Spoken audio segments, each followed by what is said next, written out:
Greetings. Hi, I'm Dr. Walter Jacobson, a board certified psychiatrist. Okay, so I saved the life of a rat yesterday, and I wanted to share this with you because it felt great. And and I just, I want. I'm not. This isn't about tooting my horn or showing what an incredibly compassionate guy I am. This is about feeling great. Okay, and how often do you feel great? I don't know. Maybe you feel great every minute of every day. That would be a wonderful thing to do. But the level of feeling great in this one episode was amazing. So here's what happened. So we've got horses, and every day I got to like scoop the poop, and then transport the poop from the wheelbarrows, and then put the manure in the manure cans, and then we bring the manure cans out so that the trash collectors can pick up the manure cans. Okay, so yesterday, Fridays is when we put the cans out for them to be emptied, and as I'm moving one out from the wall, the most recent one, there's like a rat, like that's just you know barely moving.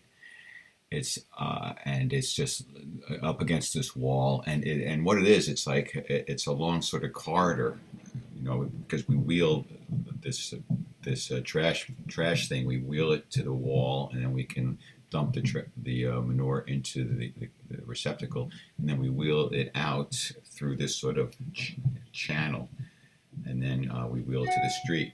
So the thing is, this I'm seeing this rat there, and I'm realizing that it must have come there to nibble on stuff, and then it couldn't figure out how to get out because it was in this big up against the wall, and this thing goes like a really long way, and so it's looking to me like he couldn't figure out how to get out of there, and he's just eventually going to starve to death, and he looked like he was getting weaker. So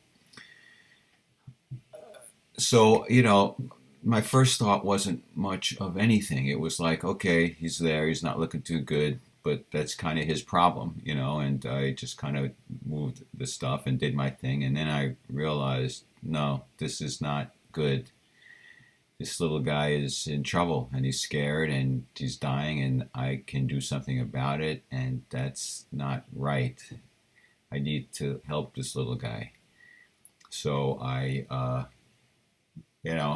just kind of scooped him up. If he was in any kind of good condition, obviously he would have scooted away with me showing up and being a threat. But I was able to kind of scoop him up in some leaves. I moved him over to this wall area. We've got mice and rats and gophers and squirrels living underground. It's the way it goes. So we're in we're in the country basically, and we got to share the land and share the prosperity and the joy of this place. And so I just kind of put the little guy near one of these little cave openings in this kind of wall that we have going, and so first he started kind of moving a little bit and sniffing around, and then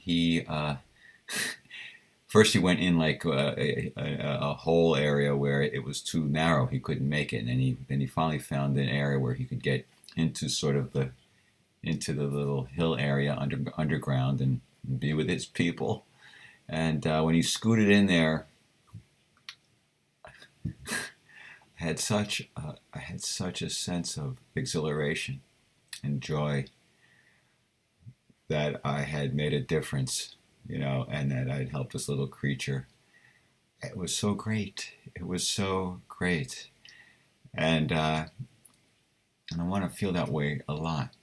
And so I realized, obviously, that the way to feel that high and that great about myself and my place in the world is to do good deeds, to do selfless acts of kindness as best as I can, and to help the weak, and to help the infirm, and to not make judgments about whether they deserve to be helped or not, whether they deserve to live or not, but just to do in that moment the right thing, which in this case was to save a life. because I could.